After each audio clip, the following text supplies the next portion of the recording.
I used to think I'd cracked the code. Marriage, work, money, balanced like a clean spreadsheet. 6 years in the same company as my wife, Laura. Same building, same email chains, same Christmas parties. We were the power couple in an electronics distribution company that wasn't powerful.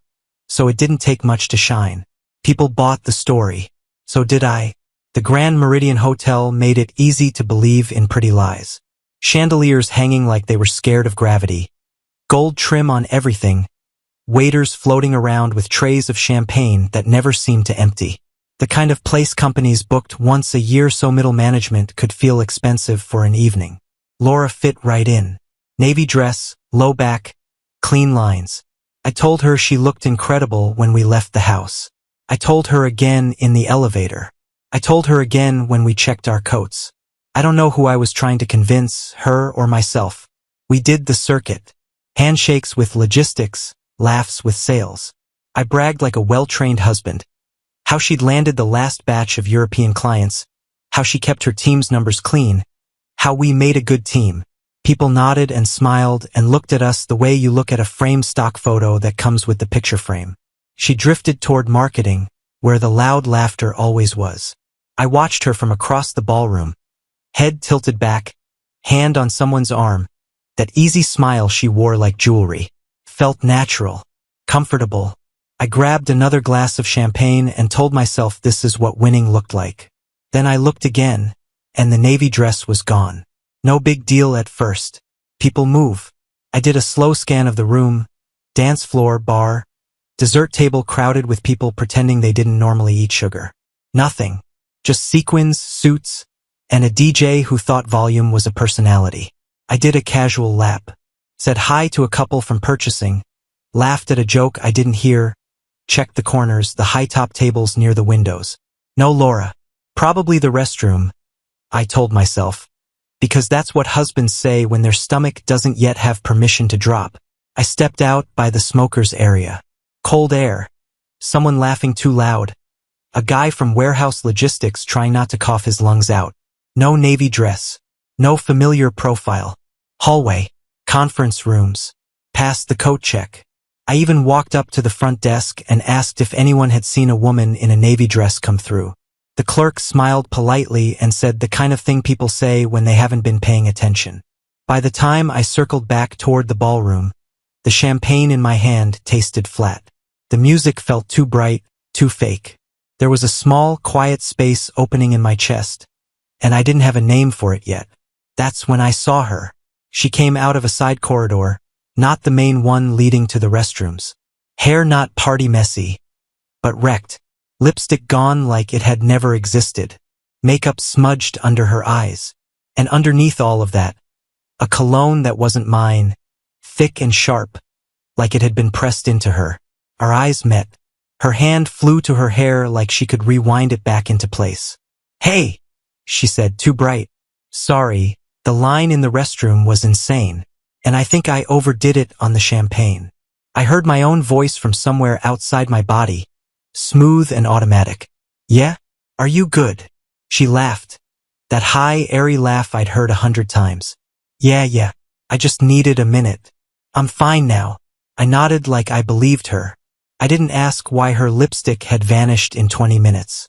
I didn't ask about the cologne that burned my nose every time she leaned closer. I didn't ask why she'd come from a side hallway instead of the main one. I put a hand on the small of her back and led her toward the bar like a good husband who trusts his wife. My mouth kept playing the role. My gut had already left the stage. We stayed another hour. She drank water and pretended it was part of some smart pacing strategy. I laughed when I was supposed to. We said our goodbyes, thanked the VP for the open bar, told everybody we'd see them Monday. The drive home was mostly silent. She fell asleep 10 minutes in, head leaning against the window, breathing too measured to be real. I drove, eyes on the road, replaying her ruined hair, the smeared makeup, that stranger's cologne sitting heavy between us. By the time I pulled into our driveway and killed the engine, I finally had the word I'd never had to use in my own marriage before. Suspicion. I was at the office by 7:30 a.m. the next morning, which would have impressed anyone who didn't know I was running from my own thoughts. The building at that hour feels different. No phones ringing, no forced laughs from sales, no clatter from the break room. Just vacuum cleaners humming behind closed doors and the occasional cough from a janitor who's seen too much coffee and too little sleep. I told myself I was there to get ahead on reports. That's what I would have said if anyone asked. The truth was simpler. I didn't sleep. Every time I closed my eyes, I saw Laura's ruined hair, her empty lips, and that stranger's cologne hanging between us in the car. I stood at the front desk scrolling through overnight emails on my phone, pretending to care about a shipment delay in Ohio. My reflection in the glass doors looked normal enough. Same tie, same coat, same face. Only the eyes were different, sharp, awake in a way I didn't like. A hand landed on my shoulder. I turned and saw Victor Hayes, night security.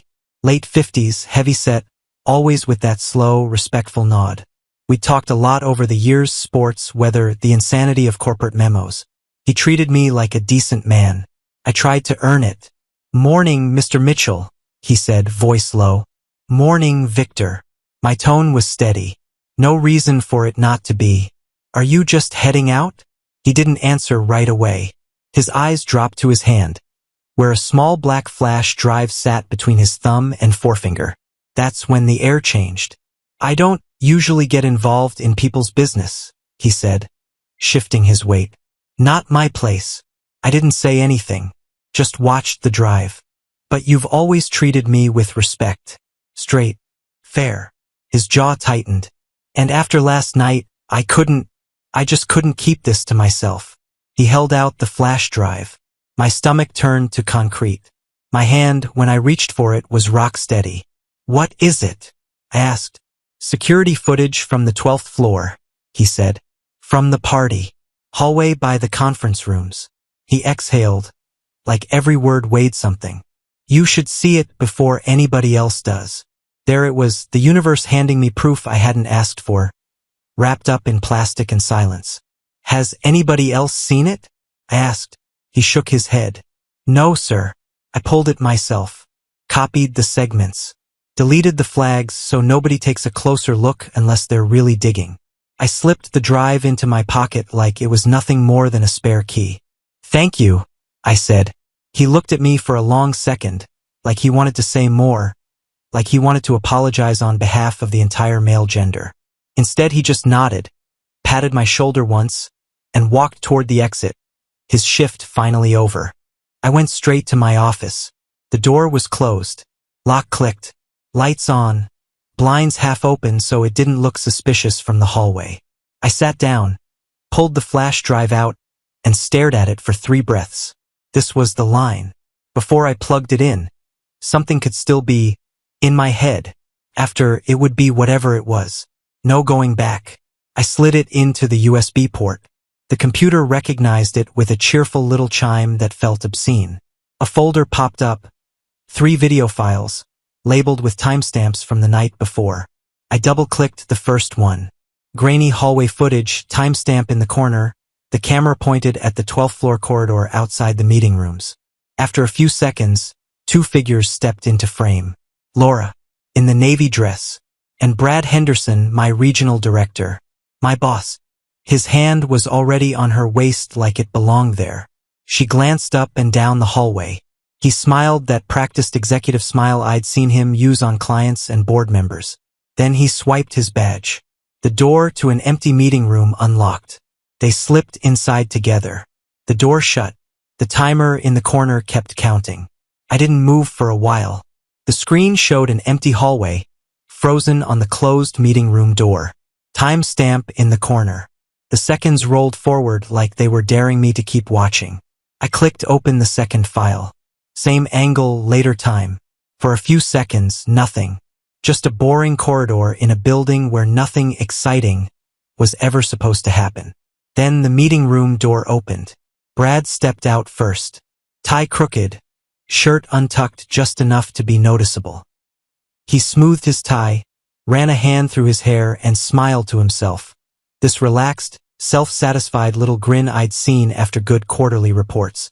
Funny how the same smile suddenly looked like a mask. He glanced down the hallway, then off frame like he was checking for witnesses. Then he stepped aside. Laura came out next, shoes in her hand, hair wrecked in a way no dance floor could explain. The dress pulled halfway off one shoulder, her free hand yanking it back into place like she was trying to erase what just happened by straightening fabric. She didn't walk so much in a hurry, like she could outrun the lens. At the doorway, Brad reached out and touched her cheek. Quick, familiar, like it wasn't the first time. She flinched, not away, just inward. Then they split. He went one way, she went the other. Two professionals returning to the party, the lie already loaded and ready. The timestamp told me they'd been in that room for 38 minutes. My anger didn't explode. It was compressed, folded itself into a hard, dense thing sitting right behind my ribs.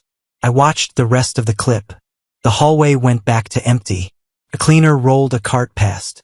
Normal life resumed, like my marriage hadn't just ended off camera. The third file was shorter. Later still. Same hallway. Brad walked through alone, jacket on, phone to his ear, headed for the elevators. 5 minutes after that, Laura appeared with a group from accounting, laughing, arms folded tight across her chest like she was holding herself together. They left the building separately. Of course they did. I paused the video and stared at the still frame of the blank hallway. This was the part in a movie where the guy throws something, screams, breaks down. I didn't do any of that.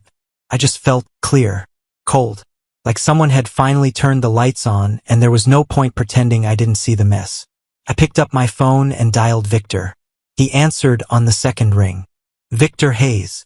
It's Ryan Mitchell, I said. My voice sounded calm. Too calm. I saw the footage.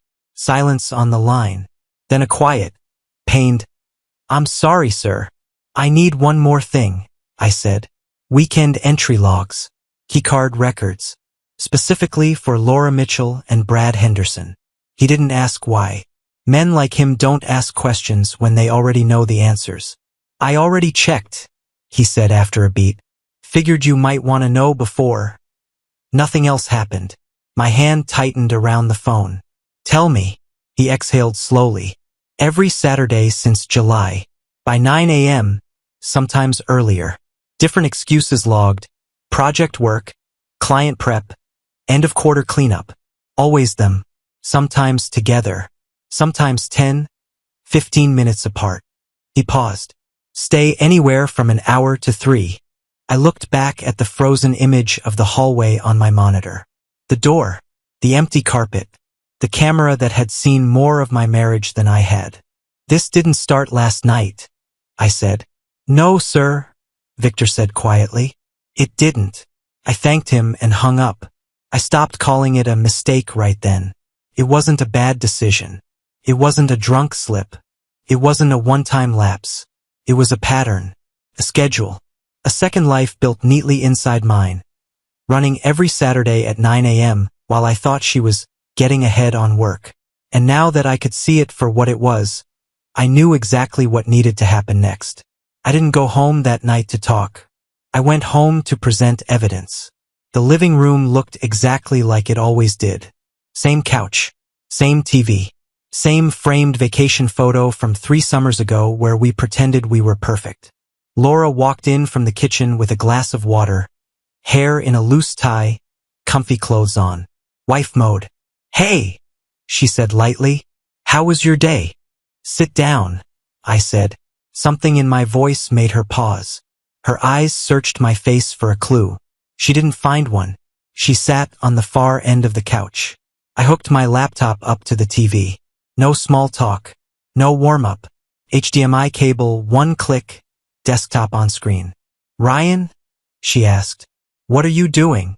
I opened the first video file. The 12th floor hallway appeared on the TV. Grainy timestamp in the corner. She frowned. Is that? We both watched as she stepped into frame in her navy dress with Brad right beside her. His hand on her waist, like the previous night had never ended. Her body stiffened. Color drained from her face. Ryan, Watch, I said. She watched herself swipe into the meeting room. I watched her disappear inside with my boss. I watched the door close. I fast-forwarded. The door opened. Brad came out. Then her shoes in hand, dress being yanked into place, hair wrecked. She made a small sound in her throat. This isn't 38 minutes, I said. Her eyes snapped to me. That's how long you were in there, I continued, voice flat. Not counting the Saturdays since July. 9 a.m. entries. Project work. Client prep. Him and you. Every weekend you told me you were getting ahead on things. Tears started to build. Ryan, please, I was weak. I didn't know how to. Don't, I said. Don't insult me on top of it. It wasn't like that. I swear. It was exactly like that. I cut in. Repeatedly. Scheduled. Efficient. Like everything else you're good at. She slid closer on the couch, reaching out like muscle memory. Maybe to grab my hand. Maybe to hug. Maybe to cry on my shoulder like I was still the safe place. I raised my palm. No, I said. You don't get near me. Not ever again. Her face crumpled. The TV screen went black as the video ended. The room suddenly too quiet. She sobbed on one end of the couch, folding into herself. I sat on the other, back straight, eyes clear, feeling nothing but a sharp, surgical certainty. Whatever came next wasn't a question anymore. It was a process, and she was already out of it. By lunch the next day, I'd stopped thinking like a husband and started thinking like a man who'd been made into a clown in front of an audience he couldn't see. I sat at my desk, spreadsheets open, fingers resting on the keyboard, doing just enough to look busy if anyone glanced in. But my mind was somewhere else entirely. Brad Henderson. Married. 3 kids. Wife, Megan.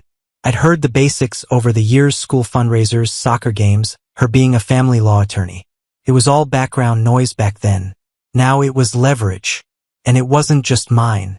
It took me 20 minutes to find her work email through a bar association listing. Another 5 to match it to a personal email on a public case thank you page. The phone number came next, tied to her practice. I stared at the screen, rehearsing the opening line in my head. Hi, my name is Ryan Mitchell. I work with your husband. Hi, Megan, you don't know me? But, hi, I'm the guy whose marriage your husband helped burn down. None of that sounded right. Too dramatic. Too weak. Too much. So I kept it simple. I picked up my phone and dialed. She answered on the 3rd ring. Megan Henderson. Mrs. Henderson, I said. My name is Ryan Mitchell. I work with your husband at Titan Electronics. A beat. Okay. Neutral. Cautious. We need to talk, I said. I have information about Brad you deserve to see. Silence. No gasp, no outburst. Just quiet. Then, is he cheating on me? Honest woman. Straight to it. Yes, I said. With my wife. Another pause. Then her voice came back. Flatter. Do you have proof? I do. She exhaled slowly. Text me an address. Neutral place. Public. Tomorrow. We ended the call there. No small talk. No comfort. Just logistics. The cafe we picked was wedged between a pharmacy and a dry cleaner. Neutral, like she'd asked. I got there 10 minutes early and chose a table in the corner. Laptop bag at my feet. Envelope with printed entry logs and bank statements inside. Flash drive in my pocket. Megan arrived exactly on time. Dark blazer over a simple blouse. No makeup drama. Hair pulled back. She looked like a woman who'd learned a long time ago how to hold herself together in other people's crises. Ryan? She asked. I stood, nodded, and sat when she did. She wrapped both hands around her coffee cup like it was there to keep her steady. Okay, she said. Show me. No preamble. Good. I took out the envelope. Spread the contents on the table. Printed weekend entry logs with Brad's and Laura's names lined up Saturday after Saturday. Then I slid over another sheet copies of company card charges and matching hotel and restaurant charges I'd pulled through a quiet favor in accounting. Finally, I put the flash drive on the table. Security footage, I said. 12th floor. Hallway. Last night's party. Him and her going into a meeting room together for 38 minutes. And records showing they've both been coming in on weekends since July. Separate entries, same pattern. She didn't cry, didn't shake. She just read. Her eyes moved across the lines, scanning dates and times. I watched her face go from tight confusion to disbelief to something harder, colder. When did you find out? She asked. Yesterday morning, I said. I confronted my wife last night. How long have they been? She didn't finish the sentence. According to the logs, at least 5 months. Probably longer. I shrugged once. This is just what I can prove. She nodded slowly, eyes still on the paper. And you brought this to me because? Because I'm done being the only one in the dark, I said. And because whatever I do next, you deserve to know what's been happening in your house too. She looked up at me for the first time. There was no gratitude in it. No anger at me either. Just a fierce, controlled focus, the look of someone sorting assets and liabilities in real time. I'm a family law attorney, she said. You know that. I do. Then you know I won't waste this. I figured, I said. That's why I called you. She glanced at the flash drive, then slid it and the papers into her bag with practiced precision. Thank you for being straight with me, she said. I'm sorry for what she did to you, and for what he did to both of us. We made our choices, I said. They made theirs. She nodded once. Stood. I have to go. There's a lot to set in motion. We didn't hug. We didn't promise to stay in touch. We weren't friends. We were two people whose lives had been wrecked by the same affair, now sitting on the same side of the table whether we liked it or not. She walked out of the cafe with a bag full of evidence and a new war to fight. I walked out with lighter pockets and a heavier calm, knowing one thing for sure. I wasn't going to be the only one living with their mess. Once I handed Megan the evidence, I didn't chase updates. I knew her type. She'd turn pain into paperwork and make it hurt where it counted. It didn't take long. First ripple came as a rumor. Brad, dealing with some personal issues. Megan, talking to a shark of a divorce lawyer. I didn't need the gossip to know where it started. I'd seen the look in her eyes at that cafe. She wasn't going to swing wild, she was going to cut clean. From what filtered back, she didn't waste a second. Contested divorce. Detailed filing. Demands for significant child support and primary custody, backed by his pattern of lying, cheating, and abusing his position. No street drama. Just well-aimed legal paperwork landing like bricks. Then she brought the same truth to our doorstep. Human Resources sent out one of those vague calendar invites. Brief meeting, confidential. I watched Brad walk toward that glass-walled conference room with his usual confident stride. Tie straight, shoulders back. The man still thought he controlled the room. He didn't come out with the same posture. Word spread in fragments. Megan had come in personally, sat across from HR and legal, laid out the hallway footage, weekend entry logs, and the fact that a regional director had been sleeping with a married subordinate he controlled professionally. Power imbalance. Company liability. Words that make executives sweat. IT started pulling emails. You could feel the shift. Brad's assistant walked around with red eyes like she'd been told to shut up and keep scheduling meetings. HR ghosts appeared more often on our floor, speaking in low tones, laptop bags slung like shields. They didn't find full-on sex novels in the emails, these two weren't that stupid, but they found enough. Strategy sessions that never generated documents. Saturday follow-ups that didn't match any client work. Short messages that looked innocent unless you saw the timing and pattern. It was also efficient, like their affair was just another project slipped between real ones. A week later, Brad vanished from the daily noise. The official email hit around 3 p.m. We regret to inform you that Brad Henderson has decided to step down from his position for personal reasons. We thank him for his years of service and wish him well in his future endeavors. Translation. Resign or be fired, and even he knew when the game was over. Nobody said affair out loud. They didn't have to. People in offices like ours can do math. Laura didn't get a farewell email. She got a fantastic opportunity offer, corporate spin for exile. Transfer to a distant branch that made no sense for her role or experience. A place where she'd have no allies, no history, and no protection. On paper, it looked like a promotion. In reality, it was a quiet shove toward the door. She lasted 3 weeks. I watched it happen from a distance. The way conversations stopped when she walked into the break room. The way people who used to lean in to talk to her now kept an extra step of space. Not because they were saints, half of them probably cheated on their spouses too, but because everyone recognized a sinking ship when they saw one. One morning, I came in and her desk was clean. The chair pushed in. Nameplate gone. Another email went out. Laura Mitchell has decided to pursue other opportunities outside the company. We wish her success in her future endeavors. 2 lines to summarize 6 years of work and a marriage she helped bury. I didn't smile, didn't gloat, didn't offer my opinion when people fished for it.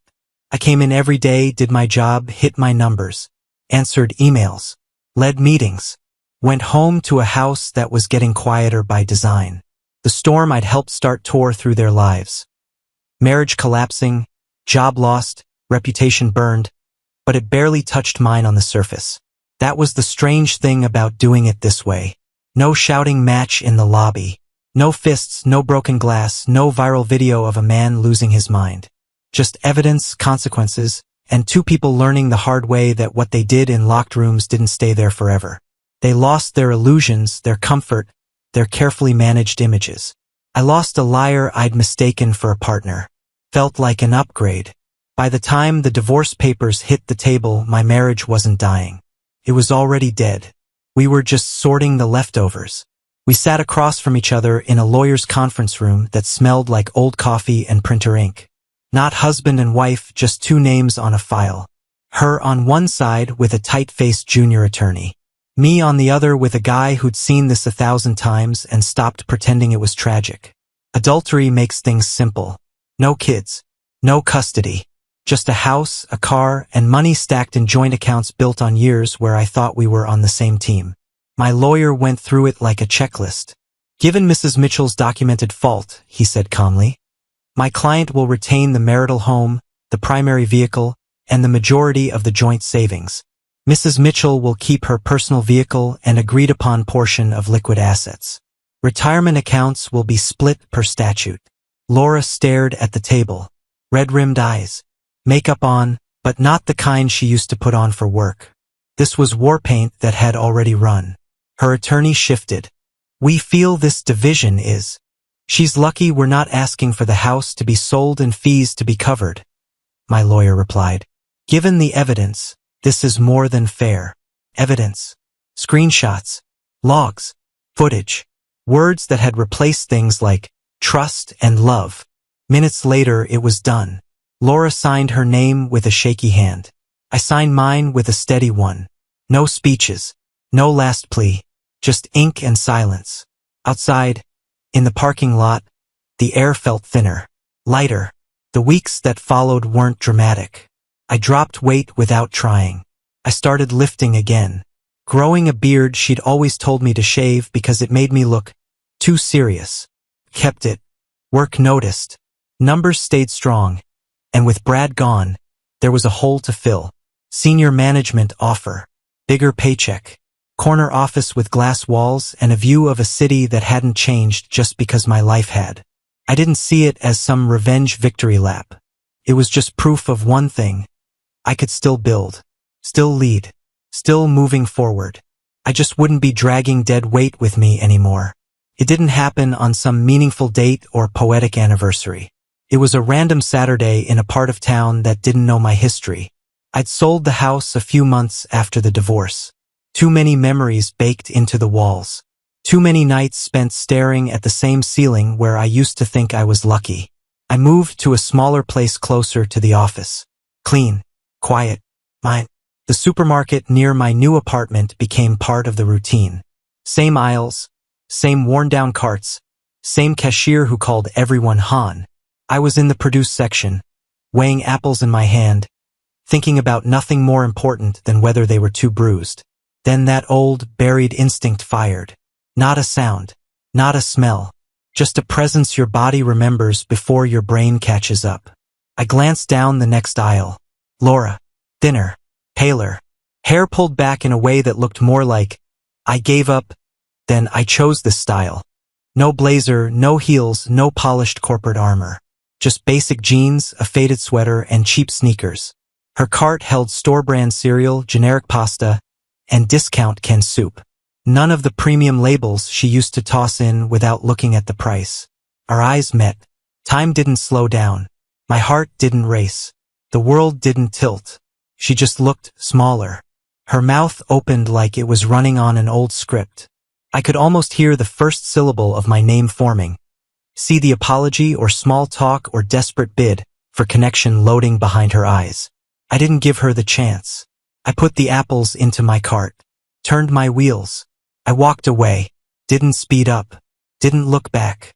I didn't rehearse some clever line or drop a parting shot to make myself feel big. I treated her like any other stranger in a grocery store I'd never think about again. In the next aisle over, picking up a jar of pasta sauce, it hit me.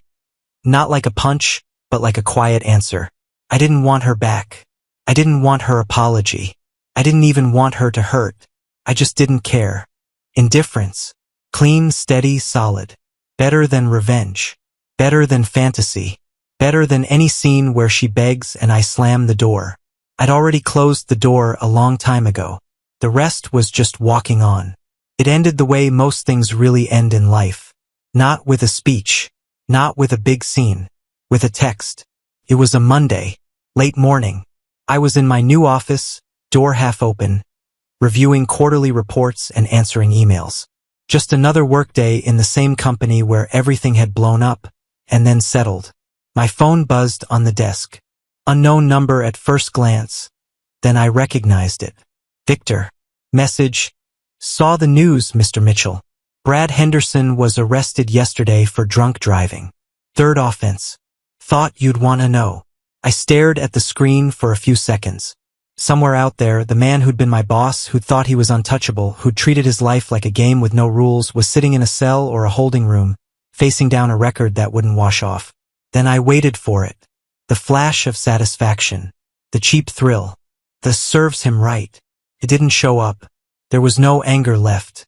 No joy either. Just nothing. Like my emotional account with him had been closed. Balance zeroed out. I typed back, "Thanks for letting me know, Victor." He replied with a simple, "Anytime. Hope you're doing all right." I put the phone face down and went back to the report in front of me. As I clicked through numbers, I thought about how betrayal used to feel like this giant stamp on my forehead. Like it defined me, made me the guy who got cheated on. But that's not how it works. Betrayal doesn't say anything about the person who is trusted.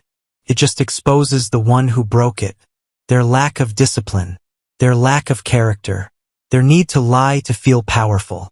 My revenge wasn't him losing his job, his marriage, or now his license and maybe his freedom for a while. My revenge was sitting in that office with a title I'd earned, coworkers who respected me, and a life that felt clean when I woke up in the morning. Around noon, a couple of colleagues knocked on my door. "Lunch?" one of them asked. "Yeah," I said, closing my laptop. "Let's go." We walked through the same hallways where, months before, my marriage had died on a security camera and my illusions had been ripped away. Only now, the walls didn't feel haunted. They just felt like walls. On the way out, I caught my reflection in the glass, thinner, beard in, eyes clear. The strangest gift the whole mess gave me wasn't watching them fall. I realized I was finally free. Subscribe and stay one step ahead of cheaters. And trust me, the next story makes this one look like a fairy tale.